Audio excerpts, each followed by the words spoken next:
seat at 3.8.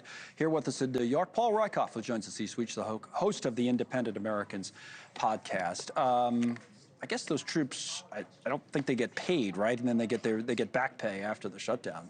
Yeah, it sucks, doesn't it? I mean, think about them. This is another example of where our troops are a political chew toy as the Republicans and Democrats fight it out. This has happened before. You know, the Coast Guardsmen didn't get paid for a long period of time. It's very disruptive, and it may not be disruptive to folks in Washington, but for guardsmen, sometimes they're living check to check. And if your check is late, you can't make your mortgage payment, you can't pay the bills, and it's disruptive. And I think it also hurts recruiting, right? People don't want to work for the federal government when they think this could be a thing, and it's a thing every year or so. So it's becoming really disruptive, I think, to recruiting and hiring and retention. Speaking of those issues, I wanted to talk to you about Quantico. You know, everybody, after Hegseth and the president spoke yesterday, you know, there's so many comments made. Sometimes things don't get the attention that they deserve, you know, like the fat general's comment, for example. Okay, yeah, that's one thing. But the president making this comment, we're talking about the National Guard, about using these cities as training grounds, that to me is another thing. Here's the president, for those who didn't see it yesterday.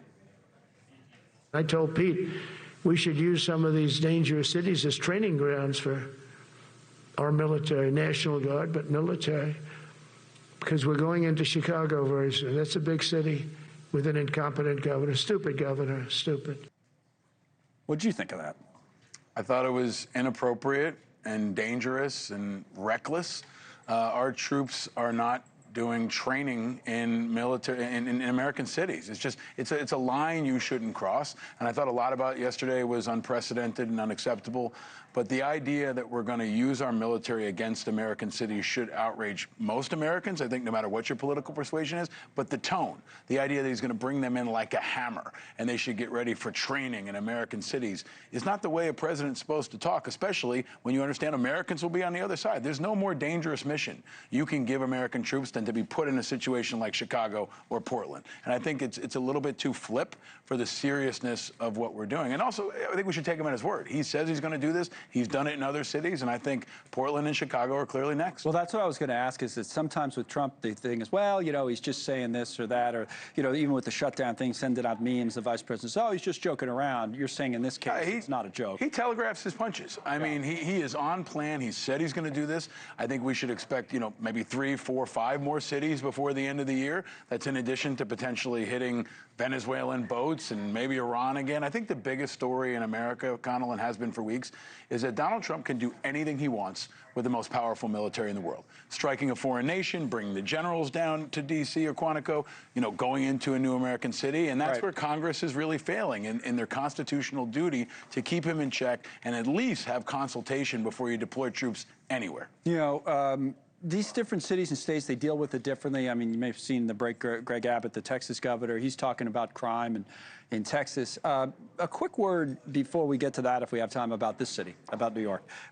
Almost every time you're on, we talk about the mayor's race. Our friend Amy Parnes had a piece in The Hill about Mamdani, who's the leading candidate, facing skepticism from moderates here in New York. Well, you would think. And you're, I would say, a New York moderate, right? Yeah, so yeah. I think Mamdani's got a huge uphill battle with anybody that's not a far-left Democrat. But can he, since someone beat him, can Cuomo beat him? I think Cuomo can. I mean, especially if Curtis Lewa were to drop out. I think there's also a huge percentage of New Yorkers that are closet Cuomo voters. They don't want to admit in public that they're going to vote for Cuomo, but when it comes down to it, especially moderate Democrats, I think they'd rather pull the lever for the guy they know and the guy they trust, even if they don't necessarily like him, to be who he is and to govern from the middle, than someone who's younger, less proven, and politically radical, especially as he continues to struggle with Jewish voters in New York. He's not going to get any Republicans. He did very well in the primary, but the general election is going to be very different. And if Cuomo can turn out independents and Republicans, then this can be much more competitive than the pollsters are predicting. I want to tell people about Paul's podcast, which is always good, but particularly this week, this is a guest I would love to, I'm going to listen to this. Ken Burns is on, who's great. He's made some great documentaries, including you baseball fans know, but about many other things. But you guys are kind of talking about an inflection point, I think, for the country, which is a good topic. Claudine, by the way, is the Greg Abbott event happening? No? All right, we're not going to go to that now, but tell us about this I mean, Ken Burns is the great, iconic documentarian. I think he's a conscience for America. He's kind of like America's professor on history.